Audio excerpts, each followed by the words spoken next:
Good day mga kamubit, panoorin natin yung viral video ng isang habal rider dito sa NAIA 3 going Cainta na ningil ng 2K. Magkano sir? Kung anong kung magkano sir, sinabi mo sir. Hindi, masyadong malaki sir yung iyong yun. Terminal 3 lang yung ano nyo eh. Terminal 3 lang kasi yung ano nyo.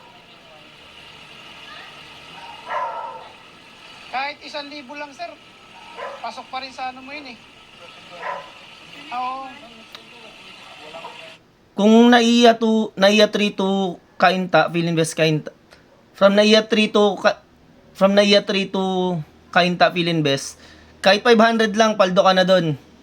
So, sa halagang 2K, malaki na yon. For context pa, 1,750 lang yung sinisingil, tas ginawang 2K. Tapos, gusto pa ng rider dito, alam ko, 85 pesos per kilometer yung singil niya. Laki nun! Sa regular fare ng mga MC taxi, almost 10 pesos per kilometer. Hindi mo masisisi pa rin yung kapasahero. Kasi pasahero yan eh. Pare, binidyo ko lang ha, para ano lang.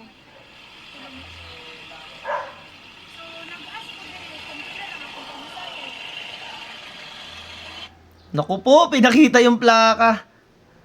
Yari talaga to sa LTO. Magkano? Terminal 3, 2,000? Grabe yun. 1,500 mo eh. So parang kulang yung pera ng babae dito tapos hinihingi sa GCash isa-send yung iba.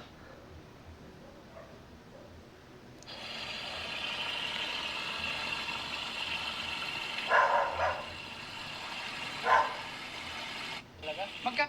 So yun lang mga kamubit. Bali, kung kayo ay... So pinapakita dito na nilamangan niya talaga yung pasahero niya, no? Yung pasahero niya hindi galing abroad, galing pong Bisaya, nakalagay doon or somewhere in Visayas. So ang laking ano nun, ang laking kickback sa kanya nun. Yun, paldo ka boy.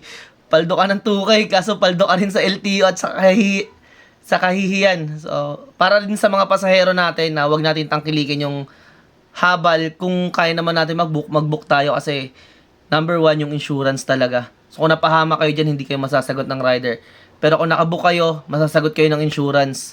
Maganda yung insurance ng mga MC Taxi platform ngayon. Yun lang mga idol. Share ko na rin pala. Dati akong tumitira ng habal so hindi ko tinatanggihan. Kaya medyo alam ko rin yung kalakaran ng habal. So alam naman natin lahat ng rider. Gumaganyan din. Pero wag naman sanang dumating sa point na grabe ang laki ng taga or pag wag sanang dumating sa point na sobrang laki yung singil, no? Ang laki talaga nun. Siguro 700 or 500 ganun lang yung range kung maghahabal talaga galing doon. Malaki pa nga yun. Kasi alam ko pag binook mo yan, mga ganong area na NAIA 3 to Cainta, mga nasa 300 or less lang yan eh. Yun lang yung tansya ko. So yun lang palagi mga idol, no? Laging piliin ang legal. Ride safe palagi. Ingat palagi sa daan. God bless. Peace out. Peace bomb. Bye-bye.